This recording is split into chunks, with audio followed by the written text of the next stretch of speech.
हनुमान नगर कुली road स्थित जय जगदम्बा चौल society में रविवार को एक विशेष बैठक आयोजित की गई। बैठक का मुख्य उद्देश्य वर्ष 2019 में अब तक सोसाइटी में हुए विभिन्न कार्यों की समीक्षा करना और समिति द्वारा किए गए जनहित कार्यों की जानकारी साझा करना था। बैठक का आयोजन शाम 5 बजे से रात 9 बजे तक बावड़ी के पास सोसाइटी परिसर में किया गया। इस अवसर पर सोसाइटी समिति के प्रमुख सदस्य श्री मकबूल शेख, श्री सखाराम जाधव, श्री शशि सरोज उपस्थित रहे और प्रमुख उपस्थिति नगर सेविका अजंता राजपत यादव। सभी सदस्यों और रहवासियों से बैठक में अनिवार्य उपस्थिति की अपील की गई थी। बैठक में सोसाइटी के विकास कार्यों, पारदर्शिता और भविष्य की योजनाओं पर खुली चर्चा हुई। रहवासियों को अपने सुझाव और अभिप्राय देने का अवसर भी प्रदान किया गया। इस आयोजन में जन जागृति अभियान के अंतर्गत सक्रिय भूमिका निभाने वाले सदस्य रशीद सैयद, सुमित विश्वकर्मा, समीर जाधव, दीपक राजाभाई कुदट्ठे, स्वप्निल धाग तथा सरिता जाधव, काकी जाधव का विशेष योगदान रहा। अंत में उपस्थित सदस्यों ने आपसी एकता और सहयोग बनाए रखने का संकल्प लिया और सोसाइटी के उज्जवल भविष्य हेतु सोसाइटी के कमेटी को चेंज करने का और विकास करने का सब मिलकर कार्य करने का निर्णय लिया।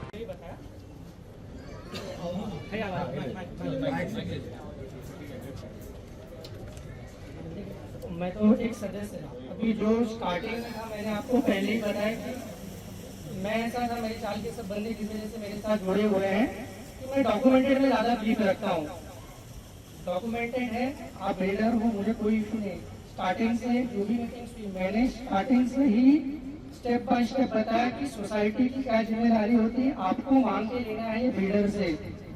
जीबीआर होता है, कब हुआ, रजिस्टर आपने कराया कि नहीं, लेकिन एलवाई का जब आईओ जब आ गया था, मैंने मांग के लिया था। एक आखिरी मीटिंग जो हुई थी वो फरवरी में हुई, 2026 की जो मीटिंग हुई थी, वहां पे मैंने जेरॉक्स मांग के लिया। उस चीज के लिए रशीद ने मेरे को बोला था, मैंने माना गया था, लेकिन 1 मार्च को ये डिसाइड हुआ था कि आईओ जो है ये कॉम्प्लिकेटेड वर्ड है ना, मुझे समझ में आ रहा नहीं।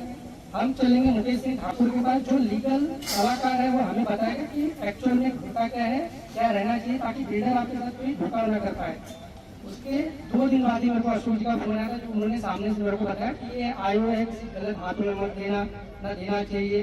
तो मैंने वहाँ पे उनसे क्रॉस क्वेश्चन किया, मतलब कौन है बाहर, 140 लोग ही है ना, आपसे कोई मांगेगा, आप मना नहीं कर सकते। उसी चीज पे थोड़ी बहस हुई और मैंने वहाँ पे उनको यही बताया, जिस नम्रता से मैं बात करूँ वही नम्रता से उनको भी बताया, ठीक है आप आईओ रख लीजिए, कमेटी मेंबर मुझे रहना नहीं है। क्योंकि रूल्स और रेगुलेशंस की आप बात कर रहे हो, वैसे जब चीजें है ना, मैं आपको है तो बताऊं। अभी आप सब यहाँ पे आओ, मेरे को सभी सामने सामने मेरे को बता के दीजिए ना कि ये जीबीआर कब हुआ था सोसाइटी में। जनरल बॉडी मीटिंग जो हुआ था, जिसमें सोसाइटी संगठित होती है, आपका promoter, executive promoter, chief member और डेवलपर अपॉइंट होते हैं, तो कब हुआ था जीबीआर? मेरे नजर में एक ही जीबीआर हुआ था 2019 में, जो हुआ था, जो इन्होंने बताया कि वो डेवलपर और आर्किटेक्ट चेंज होने के लिए हुआ था। उसके बाद जीबीआर कब हुआ? आप सोसाइटी में कौन आ रहा है, कौन नहीं आ रहा है, किसकी है, किसकी, उसकी जानकारी आप किसको दे रहे हैं? चलिए आप नंबर लेवल तक तो समझ में आया, लेकिन आपका एक अध्यक्ष का निधन हुआ है, जो रूल्स देता है आप वो रूल्स को भी नहीं फॉलो कर रहे हो। देखिए जो ये चीज मैंने बताया कि डेवलपर इन्होंने बताया सर्कुलर 144 जो आता है जीबीआर के बाद एक प्रपोजल देता है ना एसआरए को, कि भाई मेरे को सोसाइटी में इंटरेस्ट है, तो वहां से एसआरए इनको लेटर देता है, ठीक है बायोमेट्रिक सर्वे का करके ले लो आप, उसके बाद की प्रोसेस होती है। लेकिन वो होने के बाद जब एलवाई की बात आती है, तो एलवाई में एसआरए खड़ा हो जाता है झोपड़पट्टी वालों के साथ कि तेरे को एलवाई एक ही कंडीशन पे देंगे कि तेरे सोसाइटी में जितने मेंबर है, वो 5 सोसाइटी की कमेटी बनी हुई है मेंबर से, या एक सोसाइटी के उसमें 500 जुड़े हैं या 100 जुड़े हैं, वो 100 पात्र है अपात्र है, उनका 2 साल का भाड़ा, 1 साल का पीडीसी सेट, ये तुझे एसआरए ने रशीद एसआरए ने कमेटी को पावर दिया है, उस पावर का उपयोग करिए। पहले अपनी कमेटी बनाई, पहले अपनी स्ट्रॉन्ग कमेटी बनाइए, उसमें मजबूत ऐसे देखिए कि जो मेन 3 जन है उनको पढ़ना लिखना सब आना चाहिए, क्योंकि और देखिए मराठी तो अब मुश्किल ही है सबको लिखने आना, लेकिन समझ में आना चाहिए कि आप क्या पढ़ रहे हो, ठीक है। और आप लोगों के साथ वो कमेटी को इलेक्ट करने के बाद उसकी मीटिंग आप हर महीने में एक बार कंडीशन डालो कि मेरा फाइल कहाँ पहुंचा, उसका फॉलो अप हमको देना चाहिए। मैं रहूंगी आपके साथ, आपकी कमेटी इलेक्ट होगी तो मैं आपके साथ रहूंगी। आपकी कमेटी इलेक्शन का प्रोसेस जो है उसमें अगर लेट हो रहा है तो मैं आपके साथ रहूंगी, मैं आपके साथ भाग दौड़ करूंगी, मैं तैयार हूँ। मैं सिर्फ आपके साथ खड़ी हूँ, मैं डेवलपर के साथ नहीं खड़ी हूँ। ना पहले खड़ी थी, ना आज खड़ी हूँ, ना बाद में खड़ी हूँ। मुझे आप लोगों ने जो सम्मान दिया है वो क्या कम है क्या? मुझे डेवलपर से क्या चाहिए? मुझे कुछ नहीं चाहिए, मुझे मेरे लोगों का घर चाहिए, मैं उसके लिए हूँ। मैं आपने मुझे चुना भी, विश्वास भी दिया है, तो चाहे दिन हो चाहे रात हो, मैं आप लोगों के लिए लड़ूंगी, आपके हक के लिए लड़ूंगी। आप बिल्कुल अपने मन से बेफिक्र रहिए। आपको ये होना चाहिए कि मैडम सर आपके पीछे खड़े हैं, आप अकेले नहीं हो, आप अकेले नहीं हो। और अगर हम खड़े रहेंगे तो सामने वाला उसको पता है कि हम लोग खड़े हैं तो कोई गलत काम नहीं होगा। ये सारी पॉइंट्स है, जो भी आपका डेवलपर आता है उनको ध्यान से आपकी कमेटी को इतना नॉलेज होना चाहिए कि उसके साथ अच्छे से बात करें। सोसाइटी का नाम जय जगदम्बा सहकारी गृह निर्माण संस्था नियोजित, ये हमारे सोसाइटी का नाम है। और आज की जो सभा ली गई है, हम सभी रहिवासियों के तरफ से दूसरी सभा का आयोजन किया गया था, जिसमें रहिवासी लोग ज़्यादा से ज़्यादा उपस्थित होकर इस सभा को सक्सेस बनाने के लिए हमें प्रोत्साहन दिए। और इस सभा में अति उत्साहित कुछ क्वेश्चन वगैरह, सोसाइटी को डेवलपमेंट के लिए कुछ क्वेश्चन वगैरह, या आगे हम कैसा प्रोसेस कर सकते हैं, कितने लोगों का पात्र अपात्र, ये सब की जानकारी हमने ली कि क्या प्रोसेस हुआ है अभी तक हमारे सोसाइटी में, उसकी जानकारी ली, क्या चल रहा है, क्या पेपर छुपाया जा रहा है, क्या बताया जा रहा है, इसकी भी जानकारी हम लोगों ने ली। तो कुछ जानकारी हमें ऐसी प्राप्त हुई है कि सोसाइटी के लोग और बिल्डर के लोग ये मिलकर जो ट्रांसपेरेंसी होता है पेपर, वो लोगों को ना दिखाकर खुद के पास रख के आगे प्रोसेस कर रहे हैं, पेपर वर्क पूरा कर रहे जा रहे हैं। इस साल में डेवलपमेंट इसी वजह से नहीं हुआ कि उन लोग एक्सक्यूज़ दे रहे थे कि बाढ़ है, इलेक्शन है, पैसा नहीं है। बीच में तो डेवलपर ने ये भी बोल दिया था कि हमारी कमेटी को कि मेरे पास पैसा नहीं है, मैं डेवलपमेंट नहीं कर सकता। इस वजह से हमारा 2006 से अभी तक लटका हुआ था। उसके बाद 2019 के बाद हमारी जो मीटिंग हुई थी एसजीएफ के साथ हुई थी, उसके बाद जब सबमिशन हुआ वो स्पेक्ट्रम स्टेट के नाम पे हुआ। जो स्पेक्ट्रम स्टेट के नाम पे सबमिशन हुआ उसकी हमें कुछ जानकारी नहीं है। और इसकी जानकारी हम जब एसआरए जाके माहिती अधिकार के थ्रू निकाले तो हमें पता चला कि ये स्पेक्ट्रम स्टेट प्राइवेट लिमिटेड के नाम से सबमिशन हुआ है। अभी सबकी सहमति से 10 दिन का टाइम, 10 तारीख तक, 10 अप्रैल तक का टाइम हमने जूनी कमेटी के लोगों को दिया हुआ है। उनके सहयोग से या उनके तरफ से सोसाइटी के कुछ रहिवासी लोग आए थे, उन्होंने बोला कि हम ट्राई करते हैं कि हमें टाइम दीजिए कि जूनी सोसाइटी से और आपकी सोसाइटी से हम बात करके दोनों को एक साथ बिठा के जो भी आर्गूमेंट है वो एक साथ करके हम सॉर्ट आउट करेंगे।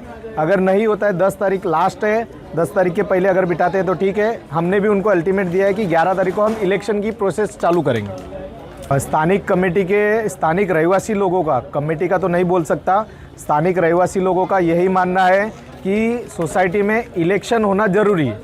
क्यों 2019 से लेके अब तक 7-8 साल में एक भी बार मीटिंग नहीं हुई है, तो इलेक्शन करके कमेटी चुनना ये ज़रूरी है, ऐसा रहिवासी लोगों का मानना है। देखिए, अगर कमेटी चेंज होती है तो उसके बाद रही बात बिल्डर की, बिल्डर के लिए भी हम लोगों से पूछेंगे, रहिवासी लोगों का जो बोलना रहेगा, जिस किसी के साथ सहमति रहेंगे हम उसके साथ जाएंगे। हमारा विरोध विकास को नहीं है, डेवलपमेंट को हमारा विरोध नहीं है। हमारा विरोध ये है कि जो हमारे सोसाइटी के रहिवासी है उनको घर के बदले घर मिले। अभी जो हमने आज मीटिंग रखी थी, इसका जो फाइनल डिस्कशन यही हुआ है कि हम तो सबसे पहले 10 दिनों का हमने टाइम दिया हुआ है। हम ट्राई कर रहे हैं कि जो वो कमेटी के ओल्ड मेंबर्स हैं वो सब हमारे साथ में बैठे और हम एक डेस्क पे बैठ के फाइनली डिस्कशन पे आए कि ये जो करंट में काम चल रहा है, जिस बिल्डर के साथ चल रहा है, कैसे और क्या प्रोसीड करवाना है और कितना काम आगे तक बढ़ा हुआ है। अगर ऐसा लग रहा है कि वो चीज़ प्रॉपर काम नहीं हुआ है, डॉक्यूमेंटेशन वाइज काम नहीं हुआ है और आगे जाके हम फंस सकते हैं डॉक्यूमेंट वाइज, तो ज़रूर हम सब फिर से एक मीटिंग लेके बताएंगे कि हमने ये चीज़ें बातचीत की है और ये डॉक्यूमेंट है, और जो उसके बाद कमेटी का रेसिडेंट का जो डिसीजन रहेगा उसके साथ हम लोग आगे बढ़ेंगे, चाहे हाँ होगा तो हाँ, ना होगा तो चाहे ना। रही बात इलेक्शन का, कमेटी मेंबर्स का, तो ये तो फिक्स है कि हम कुछ भी करेंगे, लेकिन हमको कमेटी में फिर से इलेक्शन चाहिए। हमें इलेक्शन करवा के हमें कोई दिक्कत नहीं है, जो इंसान पहले से है वो भी खड़ा रहेगा, हमें कोई उससे प्रॉब्लम ही नहीं है। बट इलेक्शन एक प्रॉपर होना चाहिए, प्रॉपर तरीके से इलेक्ट होकर कमेटी के वो 11 लोग आने चाहिए, और चाहे वो ओल्ड रहे चाहे पुराने रहे, लेकिन फिर से इलेक्शन होकर प्रॉपर तरीके से वो कमेटी फॉर्म होनी चाहिए। कैबिनेट वाइज तो प्रोसेस हुआ ही है ना, बट वो हमें तक कैसे नहीं मालूम पड़ रहा है। अगर हमारे ही घर को लेकर आप डॉक्यूमेंट सारे काम कर रहे हो तो हमें तो बताओ, और हमें तो बताओ कि उसमें है क्या, LOI का मतलब क्या है, उसका मीनिंग क्या होता है, उसमें क्या क्या लिखा हुआ है, उसका मेरे को बता रहे हो आप LOI आ गया, उसको मैं जानूँ क्या, मैं समझूँ क्या, मेरे को क्या मालूम पड़ रहा है कि मैं अगर उसमें जाएगा नहीं जाएगा, क्या आएगा क्या नहीं आएगा। बस आपने बोल दिया LOI आ गया, मैं मान लूँ, और उसका करूँ क्या मैं? तो पूरा प्रॉपर एक्सप्लेन तो करो कि कैसा कैसा क्या हो रहा है क्या नहीं हो रहा है। हालांकि जो उन्होंने बोला है वो चीज़ें हो रही हैं, प्रोसेस हो रहा है वो चीज़। देखिए, पहले तो ये जो मीटिंग दूसरी इन्फॉर्मेशन देने के लिए मीटिंग रखी गई, मैं तो तहे दिल से सबका धन्यवाद करूंगा जो आए उसके लिए। लेकिन मेरा मेन मोटिव यही है कि देखिए, मैं एक कमेटी मेंबर होने के नाते मैं आपको बता रहा हूँ, 11 मेंबर होते हैं। पहले तो 11 मेंबर को जानकारी होनी चाहिए SRA का रूल रेगुलेशन क्या कहता है, किस तरीके से प्रोसेस होता है, किस तरह से एक SRA का प्रोजेक्ट जब आता है तो बिल्डर से किस तरीके से डील करनी होती है, ताकि बिल्डर हमें धोखाधड़ी में किसी तरह से कोई डॉक्यूमेंटेशन में फंसा ना सके। आप एक मीडिया वाले हैं, आप मेरे से ज़्यादा जानकारी रख रहे हैं कि आस पड़ोस में क्या हो रहा है, कितनी बिल्डिंगें बन रही, कितने पेपर वर्क्स इनकम्प्लीट होने की वजह से, फर्जी दस्तावेज प्रेजेंट करने की वजह से फंसा हुआ है, रुका हुआ है। आज हमारे सोसाइटी में, मेरे नज़र में, मैं तो 2019 के बाद ज्वाइन किया, मेरे पिताजी के निधन के बाद, वो भी मेरी मम्मी की जगह पे मीटिंग अटेंड कर रहा हूँ। लेकिन 22 साल हो गए हैं।